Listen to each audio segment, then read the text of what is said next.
जी, आदरणीय साबिर साहब, आप मीडिया के माध्यम से क्या मैसेज देना चाहते हैं? क्यों मीडिया से आपने संपर्क किया? देखिए, मीडिया के ज़रिए से मैं ये कहना चाहता हूँ कि हम लोगों को हर एक की ज़िम्मेदारी है, शहरी की, पूरे हिंदुस्तान के शहरियों की ज़रूरत है कि एक दूसरे से भाईचारगी पैदा करें, मोहब्बत के गुणगान को गाएं। नफ़रत की जो है उसकी बात नहीं होनी चाहिए, उससे मुल्क का, समाज का बहुत बड़ा नुकसान होता है। अगर एक भी आदमी नफ़रत का बीज अपने दिमाग में बो लेता है तो उसकी फ़सल फिर बढ़ती जाती है, और वो फ़सल तब तक जब तक वो पक के तैयार हो के कटेगी नहीं, वो नुकसान पहुंचाती रहती है। मेरी सोच हमेशा ये रही है कि हमें एक दूसरे की रेस्पेक्ट, इज़्ज़त करनी चाहिए, और कभी भी समाज में अगर आपको अच्छा काम करने की सोचनी है तो धर्म के ऊपर बहस मत करो।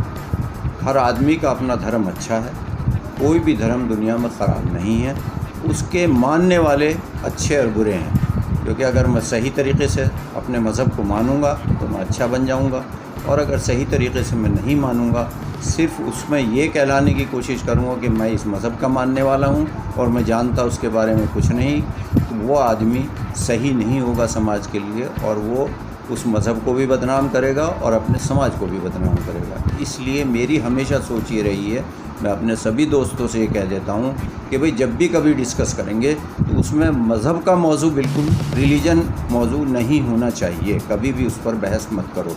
आप जिस मज़हब को मानने हैं उसको अच्छी तरीके से मानो, मैं जिस मज़हब को मानना हूँ मुझे उसको अच्छी तरीके से मानना चाहिए।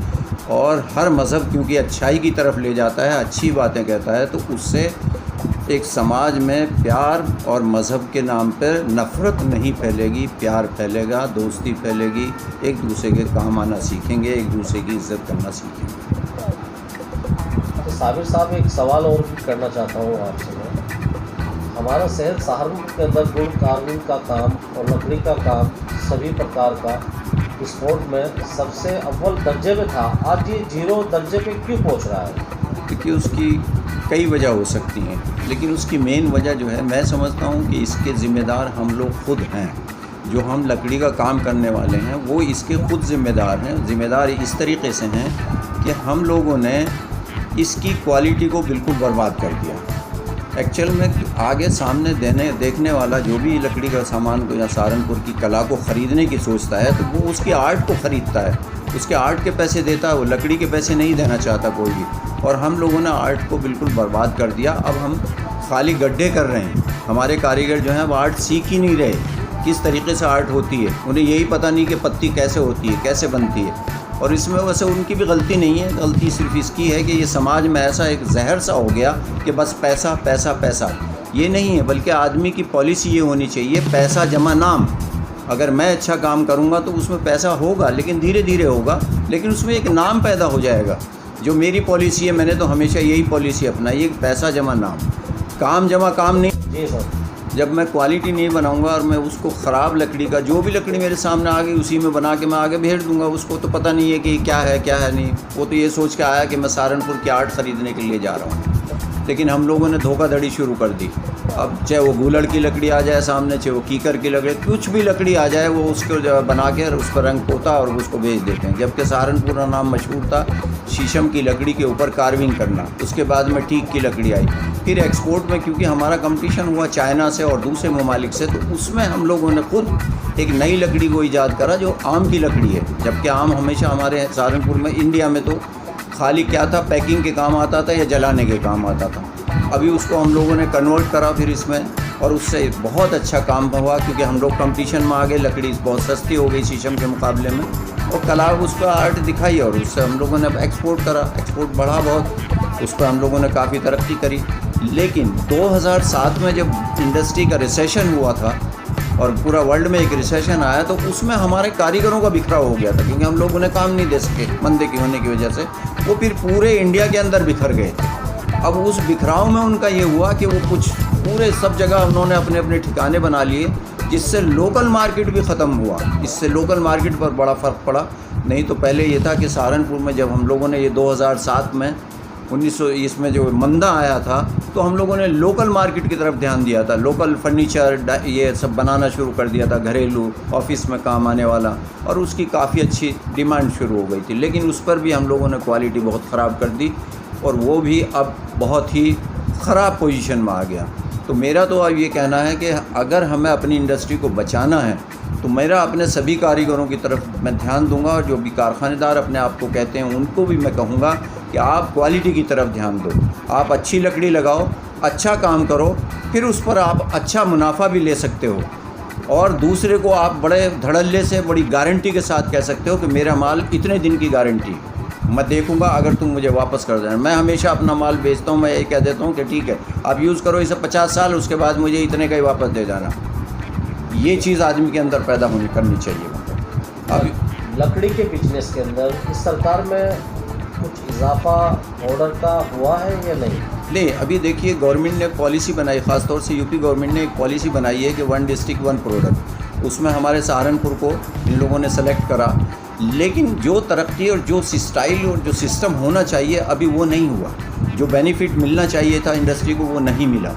और मेरा सोचना तो ये था कि अगर उसको सही तरीके से ये लोग अडॉप्ट करते, तो जब यहाँ हमारे शहर का सौंदर्यीकरण हुआ, और ये भी जो है हमारा सुपर सिटी क्या कहेंगे वो स्मार्ट सिटी में सहारनपुर का सिलेक्शन हुआ, तो मैंने खुद जो हमारे यहाँ के कमिश्नर नगर पालिका हैं मिस्टर सिंह साहब, तो मैंने उनसे खुद कहा था कि मेरे शहर को अगर आप ये हमारा इसमें हुआ, हमारा सौभाग्य है कि ये स्मार्ट सिटी में सेलेक्ट हो गया है, ODOP में वुड कार्विंग है, तो मेरे शहर की डेकोरेशन जो है वो उसी टाइप से होनी चाहिए। जब मेरे शहर के अंदर कोई भी आदमी बाहर का आता है तो उसे ये लगे कि मैं लकड़ी के शहर में आ गया हूँ, लकड़ी का शहर है ये, इस तरह की डेकोरेशन होनी चाहिए। लेकिन उस चीज़ को किताबों में बंद करके एक तरफ फेंक दिया गया, और जो ठेके दिए गए मतलब जिस कंपनियों को भी करने के लिए, इन लोगों ने तो ये भी नहीं मुनासिब समझा कि हम लोग सहारनपुर के जो एंग्रेव लकड़ी के कार्विंग से दस्तकारी से जुड़े हुए हैं उनमें से ही 2-4 आदमी अपनी इस कमेटी में रख लेते मशवरे के लिए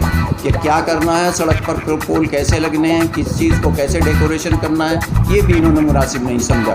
मैं फिर आज प्रशासन से ख़ास तौर से कहूँगा, अपने कलेक्टर साहब से, DM साहब से, इस पर ध्यान दें, कमिश्नर साहब इस पर ध्यान दें, और उस कमेटी को दोबारा से रिवाइज़ करें जो स्मार्ट सिटी के लिए बनी है, और उसमें सहारनपुर वुड कार्विंग इंडस्ट्री के 2 आदमी कम से कम लें, ताकि हम लोग उनको मशवरा दें, क्योंकि हमने पूरी दुनिया घूमी है, दुनिया को देखते हैं हम कैसे स्मार्ट सिटी बनता है, क्या डेकोरेशन है। जब मेरे शहर का एक नाम दे दिया गया कि वुड कार्विंग सिटी सहारनपुर, तो वो ये झलकना चाहिए कि जब मेरे शहर में किसी भी रास्ते से आदमी घुसे उसे ये महसूस हो जाना चाहिए कि मैं सहारनपुर में वुड कार्विंग सिटी के अंदर आया हूँ। तभी तो इसका जो है इम्प्रूवमेंट होगा, तभी तो इसकी पब्लिसिटी होगी, ऑटोमेटिक पब्लिसिटी हो जाएगी वुड कार्विंग के काम की।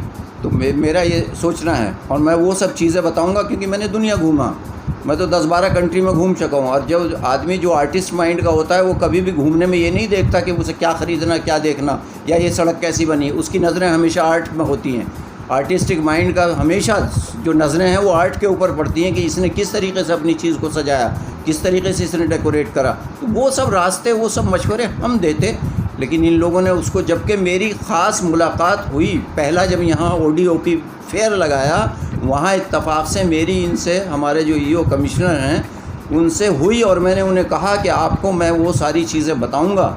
और बहुत खुश हुए, बड़े खुश थे कि नहीं हमें तो ऐसे आदमी की ज़रूरत थी, लेकिन उस आदमी को पता नहीं फाइलों में बंद करके कहाँ फेंक दिया। उन्हें मेरी समझ में आया फिर क्या वजह थी, क्या नहीं था, ये तो ये जाने।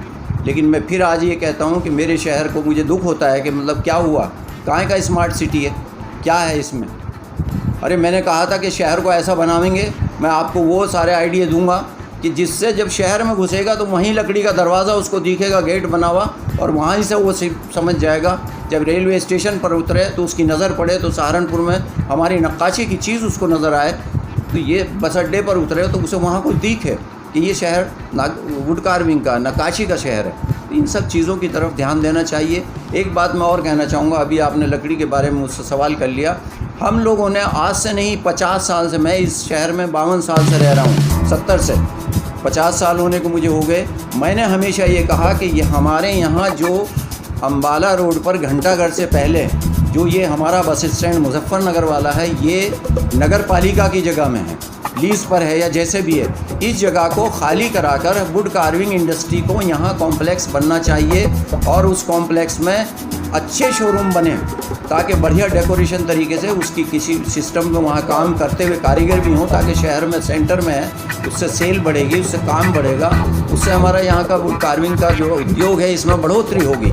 लेकिन पता नहीं क्या, अब मुझे अभी सुनने में आया कि साहब वहाँ कॉम्प्लेक्स बना के शायद उसको भी किराए पे दे देंगे, क्योंकि हर चीज़ में ये सोच होती है नगर पालिका वगैरह की तो कि बस पैसा कमा लो किसी भी तरीके से हो। उन्हें ये सोच नहीं है, क्योंकि अगर वो पैसा कमाएंगे जाहिर बात है उनको भी XYZ तरीके से उसमें उनकी आमदनी हो जाएगी। लेकिन उनकी सोच ये नहीं है कि मेरा शहर जो है वो किसके लिए मशहूर है, उसको मैं कैसे उभारूँ, उस धंधे को।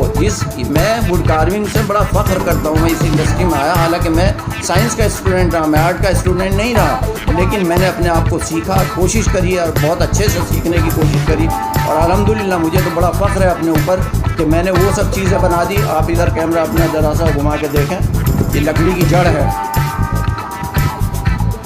एक गुलाब की जड़,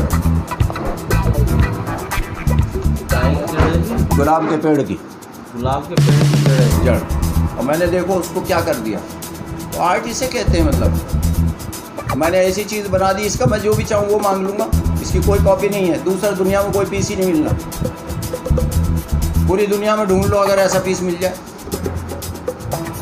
आर्ट तो इसे कहते हैं। हम लोगों को तो ये सब चीज़ें करनी चाहिए। अभी इसी के बारे में मैंने वुड कार्विंग इंडस्ट्री से ताल्लुक़ रखा। जब पिछले साल योगी जी हमारे शहर में आए तो मैंने उन्हें मुलाकात करने के लिए मैं भी गया था मेमोरेंडम लेके, और मैंने उन्हें एक मेमोरेंडम दिया, उन्हें बधाई दी कि भाई हमारे शहर में आप यहाँ यूनिवर्सिटी दी है, उसके लिए आप मुबारकबाद के मुस्तहिक़ हैं। बड़े खुश हुए कि भाई हम मुबारकबाद दे रहे हैं। लेकिन मैंने उनसे एक बात रखी और रिटन में दिया कि जो सहारनपुर में आप यूनिवर्सिटी बनाएंगे उसमें एक स्पेशल डिपार्टमेंट आपको बनाना है, क्योंकि हमारा शहर जो है वो ODOP वुड कार्विंग के लिए मशहूर है। वो आपने इसको सेलेक्ट किया है, आप उस यूनिवर्सिटी में एक शोबा बनाएं, डिपार्टमेंट कायम करें, art and culture, would in art and culture का प्रोग्राम, उसमें एक डिपार्टमेंट कायम करें और उसमें ताकि हमारे यहाँ भी पढ़े लिखे दस्तकार पैदा हो जाएं, क्योंकि अभी तक इंडस्ट्री में पढ़े लिखे दस्तकार नहीं है। उसकी वजह से भी हम लोग पीछे थोड़ा हो रहे हैं, क्योंकि हम वो चीज़ें जो क्रिएटिव आइटम होती हैं वो पैदा नहीं कर सकता मेरा दस्तकार जो है, क्योंकि उन्होंने एजुकेशन नहीं ली है। तो उसके लिए मैंने उन्हें सुझाव दिया, उनसे मांग करी और सुझाव मैंने ये दिया था कि आप ये नहीं कह सकते कि कल को हमें स्टूडेंट कहाँ मिलेंगे ग्रेजुएशन के लिए। आपको ज़िला सहारनपुर के high school and inter 2 classes में कंपलसरी क्राफ्ट कर दीजिए एक सब्जेक्ट, और वहाँ से वो बच्चे पैदा हो के आपको इसमें जो है ग्रेजुएशन के लिए मिल जाएंगे। उन्हीं में से फिर वो आर्टिस्ट पढ़े लिखे पैदा होंगे, क्योंकि मैंने जो दुनिया में घूम कर देखा, हमारे यहाँ तो आर्टिस्ट हैं इलिटरेट जिन्होंने स्कूल का दरवाज़ा नहीं देखा, और दुनिया में ऐसे आर्टिस्ट सब ज़्यादातर आर्टिस्ट ऐसे हैं जिन्होंने स्कूल के दरवाजे नहीं बल्कि डिप्लोमा और डिग्री ली हुई हैं क्राफ्ट के अंदर। तो हम चाहते हैं कि हमारा सहारनपुर भी उस टाइप से बने और वो जो कैपेबिलिटी है हमारे आर्टिस्ट में वो पैदा हो। मेरी सोच तो ये है।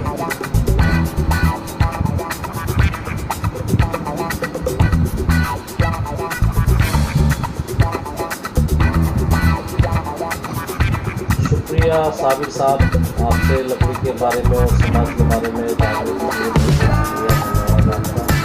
और लॉकडाउन के चलते हुए लगभग 3 महीने का लॉकडाउन रहा, उसमें भी गरीबों की आपने काफ़ी